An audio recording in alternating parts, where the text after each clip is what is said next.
ബസ്സിൽ വെച്ച് മറന്ന മാല തിരികെ നൽകാൻ വീട്ടമ്മയോട് 10,000 രൂപ ആവശ്യപ്പെട്ട് KSRTC. ഭർത്താവിന്റെ ചികിത്സയ്ക്കായി പണയം വയ്ക്കാൻ കൊണ്ടുപോയ മാലയാണ് KSRTC ബസ്സിൽ നഷ്ടപ്പെട്ടത്.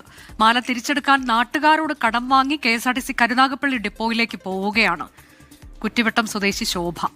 KSRTCയിൽ യാത്ര ചെയ്യുന്നവർ അറിയേണ്ടതായ ഒരുപാട് നിയമങ്ങളുണ്ട്. നമ്മൾ അറിയാത്ത ഒരു നിയമം ഇപ്പോൾ ഒരു വീട്ടമ്മയ്ക്ക് വലിയ കുരുക്കുണ്ടാക്കിയിരിക്കുകയാണ്. കരുനാഗപ്പള്ളി കുറ്റിവട്ടം സ്വദേശിയായ ശോഭയാണ് എന്നോടൊപ്പം ഉള്ളത്. കഴിഞ്ഞ ദിവസം, അതായത് ഈ മാസം 22-ാം തീയതിയാണ് KSRTC ബസ്സിൽ യാത്ര ചെയ്യുന്നത്. കരുനാഗപ്പള്ളിയിൽ നിന്ന് കുറ്റിവട്ടത്തേക്ക് വരികയായിരുന്നു. ഭർത്താവിന് ചില ആരോഗ്യ പ്രശ്നങ്ങളുണ്ടായിരുന്നു. ഈ ആരോഗ്യ പ്രശ്നവുമായി ബന്ധപ്പെട്ട് അതിന് ചില ടെസ്റ്റുകൾ നടത്താൻ വേണ്ടിയാണ് പോയത്.